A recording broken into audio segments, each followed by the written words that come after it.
5000 साल पहले समुद्र के किनारे एक ऐसी अद्भुत नगरी बसाई गई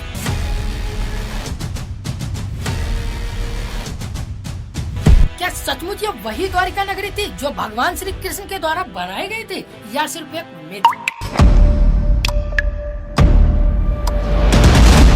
गंधारी का वह घातक श्राप फिर श्री कृष्ण की मृत्यु के बाद आखिर कैसे द्वारिका अय्यासी व भोग विलास की पहली नगरी बन गई?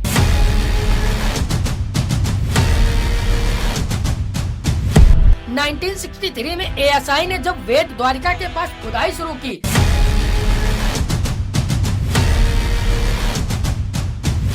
और फिर जो मिला उसे देखकर डॉक्टर SR राव और उनकी टीम के पैरों तले जमीन खिसक गई। आखिरकार साल 2007 की खोज ने साबित कर दिया कि समुद्र की गहराई में सचमुच कोई भव्य नगरी बसी थी।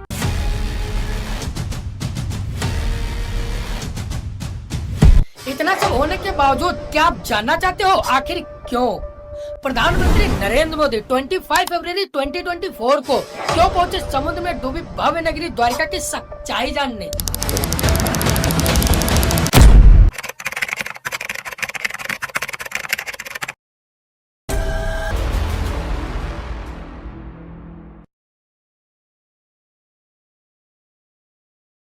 कहानी की शुरुआत होती आज से करीब 5000 साल पहले, जब मथुरा में कंस का आतंक अपनी चरम सीमा पर था। तब श्री कृष्ण ने कंस का वध करके नगर वासियों और उसके अत्याचार से मुक्त किया, जिसके बाद श्री कृष्ण मथुरा में ही बस गए।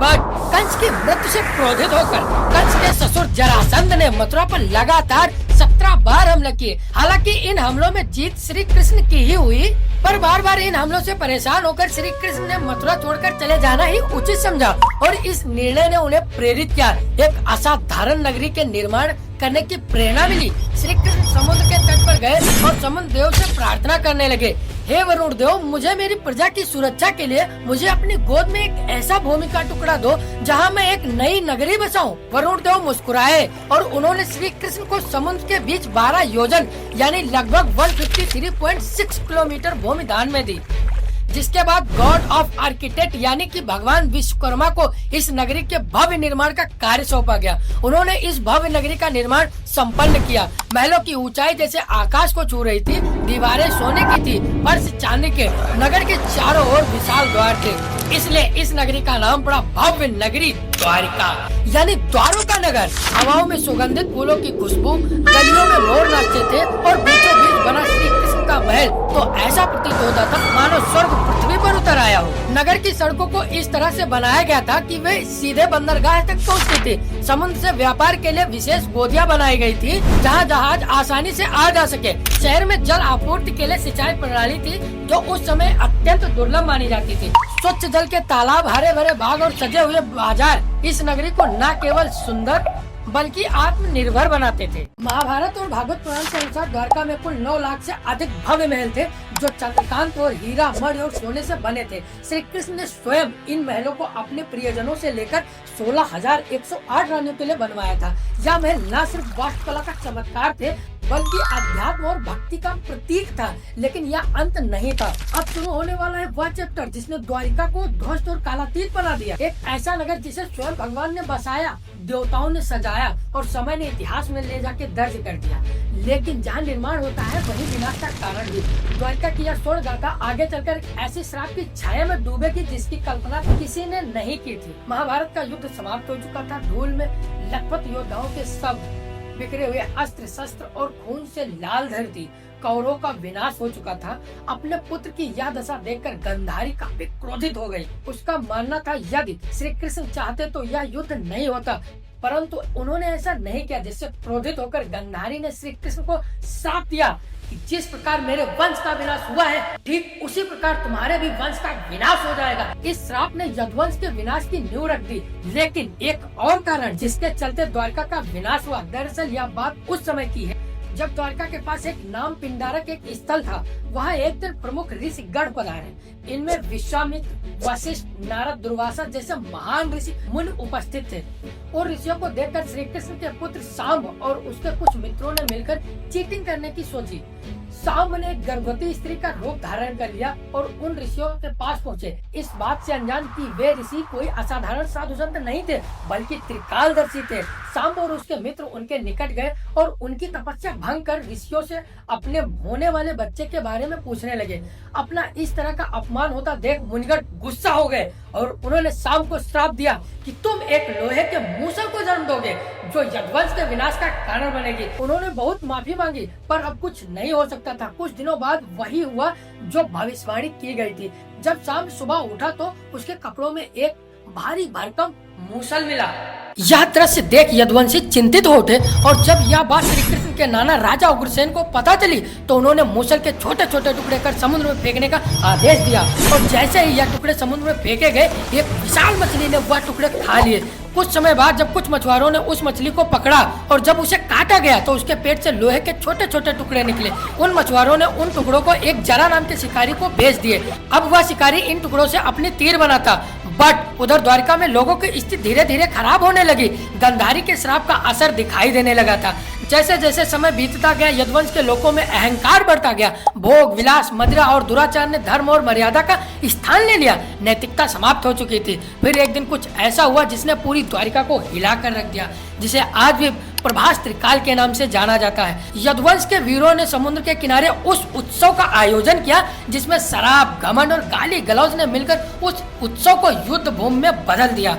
वे आपस में ही लड़ने लगे। जिन हथियारों से उन्होंने युद्ध जीते थे ना, उन्हीं से एक दूसरे को जान से मारने को तैयार थे। श्री कृष्ण समझ चुके थे कि द्वारिका का विनाश अब निकट है, जिसके पश्चात वे वन की ओर चल पड़े और वहाँ एक वृक्ष के नीचे विश्राम करने लगे। तभी वहाँ वह शिकारी पहुंचा जिसने उस मूसल के टुकड़े से तीर बनाए थे। यह जरा नाम का शिकारी कोई और नहीं बल्कि वही था जिसका जिक्र मैंने वीडियो के शुरुआत में ही किया था। उस शिकारी ने श्री कृष्ण को हिरण समझकर उन पर तीर चला दिया और जैसे ही तीर श्री कृष्ण के पैरों में लगी उन्होंने यह लोक त्याग दिया और उनकी मृत्यु के साथ ही पूरी द्वारिका नगरी पानी में समा गई। इस प्रकार द्वारिका का वैभवशाली अध्याय समाप्त हुआ। वह नगर जिसे स्वयं भगवान ने बसाया था, जिसने एक युग देखा था, अब रह गया केवल शास्त्रों के पन्नों में और समुद्र की खामोशी में छिपी एक अमर स्मृति के रूप में। बट क्या यह अंत है? क्या हुआ श्री कृष्ण की मृत्यु के पश्चात? क्यों श्री कृष्ण आज भी जिंदा है? अर्जुन ने क्या भूमिका निभाई? यह सब जानने से पहले हम यह जान लेते हैं कि आज के समय में कही जाने वाली द्वारिका नगरी को कैसे खोज निकाला गया। क्या सच में यह वही द्वारिका नगरी थी जो श्री कृष्ण ने बनाई थी? तो चलिए अब हम जानते हैं इसका असली इतिहास और रहस्य। बट उससे पहले अगर आपको यह वीडियो इंटरेस्टिंग और नॉलेजेबल लगे तो अपने दोस्तों, रिश्तेदारों और अन्य भक्तों के साथ शेयर जरूर करें। बहुत लंबे समय तक द्वारिका को सिर्फ एक पौराणिक नगरी माना जाता था। श्रीमद् भगवत पुराण, विष्णु पुराण, हरिवंश पुराण और महाभारत में इसके भव्य विवरण तो थे, लेकिन भौगोलिक रूप से यह कहाँ थी? यह रहस्य बना हुआ था।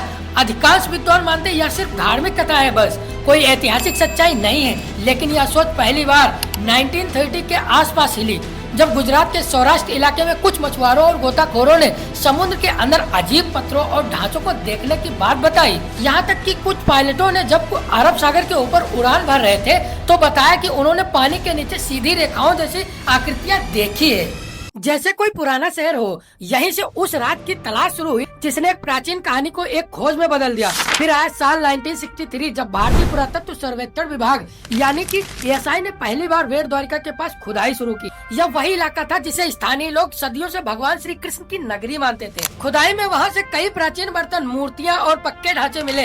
इससे यह तो साबित हो गया कि असली पहचान अभी भी पूरी तरह साफ नहीं है। इसके कुछ समय बाद 1970 के दशक में एक और बड़ा सुराग मिला। जामनगर के सरकारी रिकॉर्ड में एक प्राचीन ताम्रपत्र का जिक्र था जो करीब 6ठी शताब्दी का बताया गया। यह ताम्रपत्र सिंगद नाम के राजा से जुड़ा था और इसमें साफ साफ लिखा था कि यहाँ भगवान श्री कृष्ण निवास करते थे। यह ऐसा पहला ऐतिहासिक दस्तावेज था जिसमें धर्म और इतिहास आपस में जुड़ते नजर आए। इससे इतिहासकारों को पहली बार यह लगा कि द्वारिका सिर्फ एक कल्पना नहीं बल्कि शायद एक खोया हुआ सच है। इसके बाद इस खोज को सही दिशा दी एस.आर. राव ने। ये एसआई के वरिष्ठ अधिकारी थे और भारत के शुरुआती समुद्री पुरातत्व विद्वानों में से एक माने जाते थे। उन्हें महाभारत और पुराने ग्रंथों की बातों पर भरोसा था। अगर द्वारिका सच में कभी बसी थी तो वह गुजरात के पश्चिमी तट पर रही होगी। इसी सोच से 1979 में भारत में पहली बार समुद्र के नीचे पुरातात्विक खोज की नींव रखी गई। डॉक्टर राव ने गोवा में स्थित नेशनल इंस्टीट्यूट ऑफ ओशनोग्राफी यानी कि NIO की मदद ली और एक नई खोज का अभियान शुरू किया। यह काम इतना आसान नहीं था। ना तो उस दौर में भारत के पास अच्छे उपकरण थे, न ही आधुनिक तकनीकी। फिर भी उन्होंने स्थानीय मछुआरों, गोताखोरों, पुरानी नावों और शुरुआती सोनार तकनीकी की मदद से समुद्र के अंदर छिपे राज को ढूंढना शुरू किया। और इसी दौरान समुद्र की सतह के नीचे उन्हें कुछ ऐसे ढांचे दिखाई देने लगे जो किसी भी नजरिए से प्राकृतिक नहीं लगते थे। वहाँ पत्थरों की लंबी दीवारें थी, बड़े बड़े खंभे और ऐसे लंगर भी मिले जो साफ बताते थे कि वहाँ कभी जहाज आया जाया करते थे। यानी यह जगह एक पुराना बंदरगाह रहा होगा। लेकिन यह तो बस एक शुरुआत थी, असली खुलासे तो भी बाकी थे। 1979 की खोज ने एक ऐसा दरवाजा खोल दिया था जिसके पीछे छुपी थी एक बहुत पुरानी, लगभग भूली हुई कहानी। अब 1980 का दशक उस कहानी को सच साबित करने की जिद बन चुका था और इस जिद की सबसे बड़ी वजह थे doctor SR Rao. Doctor Rao को महाभारत और पुराणों में लिखी बातों का पूरा भरोसा था। उन्होंने उन ग्रंथों के नक्शों और विवरणों को पढ़ा और समझा, फिर आधुनिक समुद्री मानचित्र से मिलाया। उन्हें यकीन था कि श्री कृष्ण की वो नगरी जिसे दुनिया ने बस एक कहानी मान लिया था, वो कहीं न कहीं अरब सागर के नीचे आज भी मौजूद है। लेकिन उनका यह सफर बिल्कुल भी आसान नहीं था। उस समय भारत में समुद्री खुदाई यानी कि मरीन आर्कियोलॉजी बिल्कुल नया क्षेत्र था। न सरकार के पास इस काम के लिए पर्याप्त पैसा था, न वैज्ञानिकों को इस बात पर भरोसा था कि समुद्र के नीचे कोई शहर हो सकता है। बहुत सारे लोग इस प्रयास को बस धार्मिक सोच का हिस्सा मानते थे।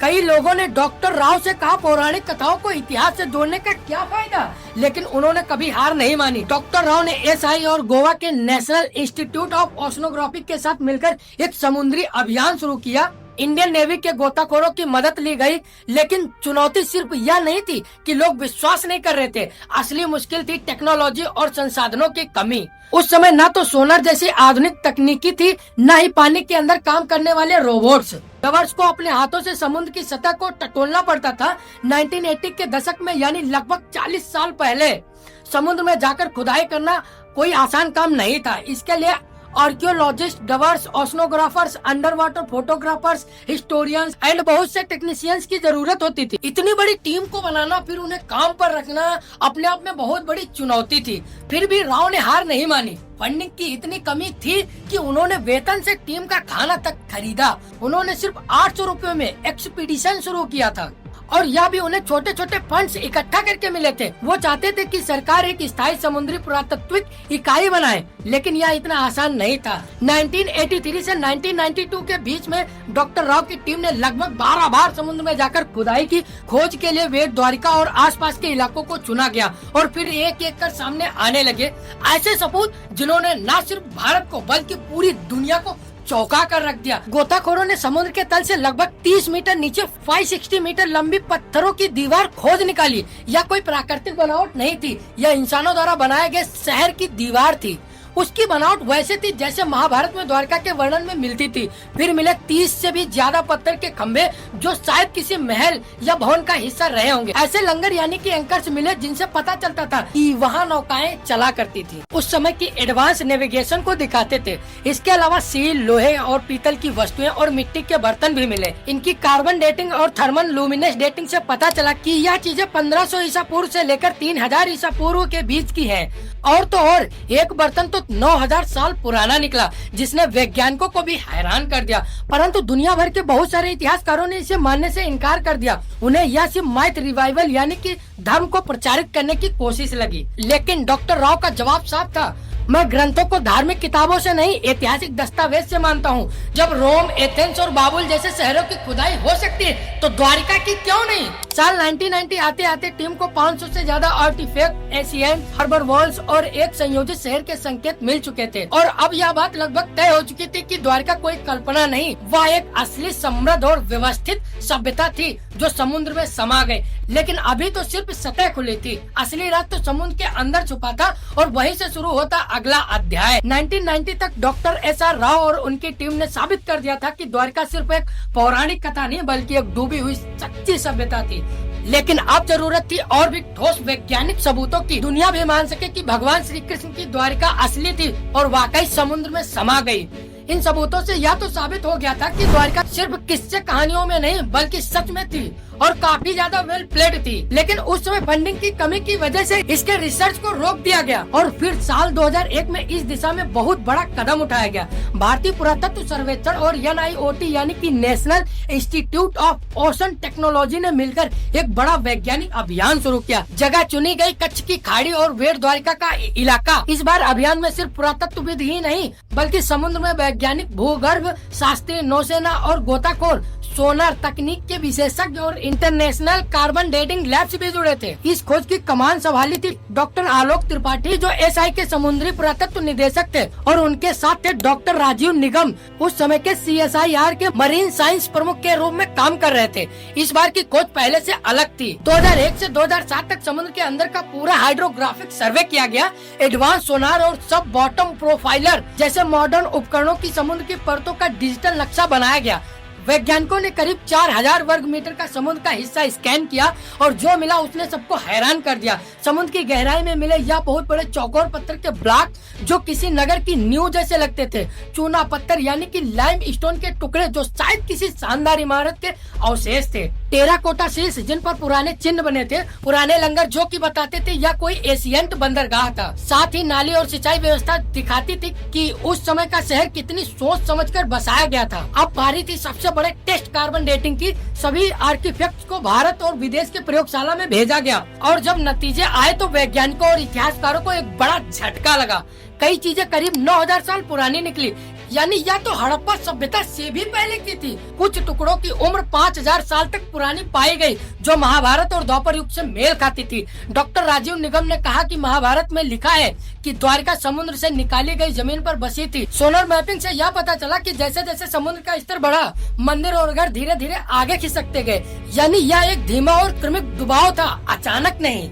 AK सिन्हा SI के निर्देशक ने बताया कि जमीन और समुद्र दोनों जगह से अवशेष जो मिले हैं उनके आकार, डिजाइन और बनावट में काफी समानता है, जो यह साबित करता है कि यह सब एक ही समय और संस्कृति से जुड़े थे। फिर आया साल 2000 साल जब नौसेना और SI ने मिलकर तीसरा सबसे बड़ा अंडर वाटर की खुदाई शुरू किया। पंचकुई के पास शुरू हुई इस खुदाई में लगभग 2 नॉटिकल मील के दायरे में फैली हुई मंदिर की दीवारें, महल में खंडहर और जल निकासी प्रणाली मिली। यही वो पल था जब पहली बार दुनिया ने माना द्वारिका कोई कल्पना नहीं बल्कि एक सच है, एक पूरी सभ्यता जो समुद्र में समा गई। लेकिन एक फिर भी सबसे बड़ा सवाल बाकी रह गया, आखिर द्वारिका डूबी क्यों? इसका धार्मिक दृष्टिकोण से तो हमने उत्तर जान लिया, अब जानते हैं वैज्ञानिक दृष्टिकोण से। साथ ही जानेंगे आज के समय की द्वारिका के बारे में। तो बने रहिए कि हम जो आपको बताने वाले हैं वो आपको चौंका कर रख देगा। साल 2007 की खोज ने साबित कर दिया था कि समुद्र की गहराई में कोई आम चीजें नहीं बल्कि एक पूरी तरह बसी हुई समृद्ध नगरी है। लेकिन एक सवाल अब भी रह गया था, आखिर यह नगर डूबा कैसे? क्या वाकई यह कोई श्राप था जैसा ग्रंथों में लिखा है, या फिर इसके पीछे कोई प्राकृतिक? अब जरूरत थी समय वो मापने की, यह जानने की कि जब द्वारिका बसी थी तो समुद्र में ऐसा क्या हुआ जो सब कुछ निगल गया। इस पूरे एक्सपेरिमेंट का आधार बना सी लेवल राइज थ्योरी। वैज्ञानिक मानते हैं यह घटना किसी सुनामी या समुद्री आपदा का संकेत देती है, और यह सिर्फ अरब सागर में नहीं हुआ। जब वैज्ञानिकों ने दुनिया के बाकी हिस्सों से मिले लेवल डाटा से इस जानकारी की तुलना की तो कैरेबियन द्वीप, इंडोनेशिया और दक्षिण अमेरिका जैसी जगहों पर भी उस दौर में बड़ी बड़ी समुद्री हलचलें और सुनामी के सबूत मिले। इसका मतलब था कि यह घटना सिर्फ भारत तक सीमित नहीं थी बल्कि पूरी दुनिया में उस समय कुछ बड़ा हो रहा था। और ठीक इसी समय महाभारत के अनुसार श्री कृष्ण ने पृथ्वी का त्याग किया था और कलयुग की शुरुआत हुई थी। अब सारे वैज्ञानिक और ऐतिहासिक सबूत एक ही तरफ इशारा कर रहे थे, द्वारिका का डूबना कोई कल्पना नहीं बल्कि एक सचमुच ऐतिहासिक घटना थी जिसमें प्राकृतिक आपदा, समय का चक्र और शायद कर्मों की प्रतीकात्मक कहानी एक साथ जुड़ गए थे। और फिर आया साल 2024 जब भारत सरकार ने इस पूरे रहस्य को दुनिया के सामने लाने का फैसला किया। 25 फरवरी 2024 को प्रधानमंत्री नरेंद्र मोदी खुद गुजरात के पंचकुई के बीच पहुंचे। उनके साथ थी भारतीय नौसेना, SI, NIOT और वैज्ञानिक की एक टीम जो स्कूबा डाइविंग से समुद्र की गहराई में जाने वाली थी। वही जहाँ श्री कृष्ण की नगरी कभी खड़ी थी। यह कोई आम डाइविंग नहीं थी, यह इतिहास से साक्षात्कार था। जैसे प्रधानमंत्री समुद्र में उतरे, वहाँ पत्थर के स्तंभ, लंगर, मंदिर की नींव और प्राचीन दीवारें दिखाई दी। मोदी जी ने खुद समुद्र की गोद में मोर पंख अर्पित किया जो श्री कृष्ण की स्मृति और भारत की सनातन विरासत को फिर से जीवंत करने का प्रतीक था। इसके बाद उन्होंने द्वारिकाधीश मंदिर में जाकर श्री कृष्ण और रुक्मिणी माता के दर्शन किए। मंदिर की 52 गज की ध्वजा को हर दिन 5 बार बदली जाती है, मानो यह संकेत दे रही हो कि द्वारिका की सच्चाई अब दुनिया के सामने है। सालों की खोज, संघर्ष और वैज्ञानिक यात्रा ने दुनिया को यह दिखा दिया कि श्रद्धा सिर्फ आस्था में नहीं, वो इतिहास के नियम भी बन सकती है। द्वारिका सिर्फ भारत की कहानी नहीं, यह पूरी मानव सभ्यता की है। याद आस्था जो सिर्फ यह सिखाती कि सत्य और संस्कृति को कभी भुलाया नहीं जा सकता, चाहे वो कितनी भी गहराई में क्यों न छुपा हो। और इसलिए आज भी द्वारिका जिंदा है, कभी मंदिर की घंटियों में, कभी समुद्र की लहरों में और अब वैज्ञानिक रिपोर्टों में भी है। तो चलिए मित्रों, अब चलते हैं अपने आखिरी अध्याय की ओर। शताब्दियां बीत गई, युग बदले, राजवंश मिटे, सभ्यता उगती और गिरती रही, लेकिन समुद्र वो आज भी मौन है, शांत, गूढ़ और रहस्यमयी।